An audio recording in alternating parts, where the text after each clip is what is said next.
నమస్కారం, welcome to my channel. ఈ వీడియోలో రేపు మనం తీసుకోబోయే జీతాలు మరియు పెన్షన్లో డిఏ డిఆర్ అనేది 33.67% అయితే ఉండబోతుందండి.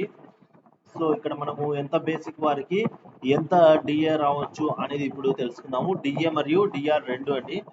సో పూర్తి వివరాలు అయితే వీడియో తెలుసుకుందాం. వీడియోని ఎక్కడే కానీ స్కిప్ చేయకుండా ఎండ్ వరకు చూడేటప్పుడు పూర్తి ఇన్ఫర్మేషన్ అర్థమవుతుంది. అలాగే వీడియోకి ఒక లైక్ చేయండి ఫ్రెండ్స్.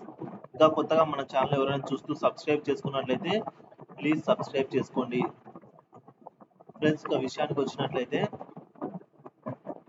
బేసిక్ పే అనేది 20,000 గా ఉన్నట్లయితే మనకు ఇది వరకు ఏదైతే ఇది వరకు 33.04% వస్తుందో అప్పుడు మనకు 6,004 రూపాయలు అయితే రావడం జరిగేది అన్నమాట. సో ఇప్పుడు మనకు 6,734 రూపాయలు రావడం జరుగుతుంది అనమాట.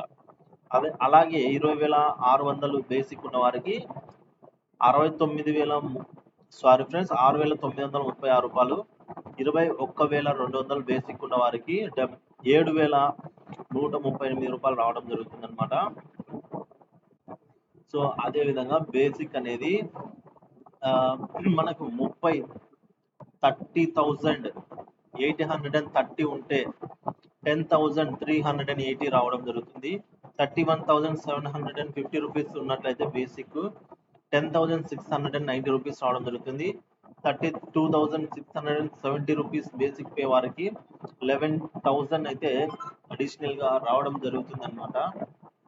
ఇక మనకి 40,970 రూపీస్ బేసిక్ ఉన్న వాళ్ళకి 13,795 రూపీస్, ఇలాగ 42,140 రూపీస్ ఉన్న బేసిక్ వారికి 14,189 రూపీస్, అలాగే 43,310 రూపీస్ బేసిక్ పే ఉంటే 14,582 రూపీస్ ఏ విధంగా అయితే రావడం జరుగుతుంది. నెక్స్ట్ మీరే చూడండి, ఇక్కడ డిస్ప్లే చేస్తున్నాను.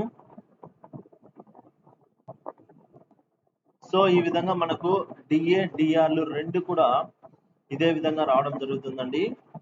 సో మరి ఇక ఐఆర్ విషయానికి వచ్చినట్లయితే మనకు పిఆర్సి అనేది ఎలాగూ లేట్ అయిందండి. సో పిఆర్సి అనేది ఎలాగూ లేట్ అయింది, ఇంకొక 1 ఇయర్ పైనే పడుతుందన్నమాట పిఆర్సి నివేదిక రావడానికి.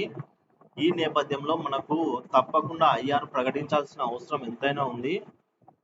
కాబట్టి ప్రభుత్వము ఆగస్టు 2వ తేదీన ఈ ఐఆర్ ప్రకటన ఉండొచ్చు అనేది సమాచారం అండి.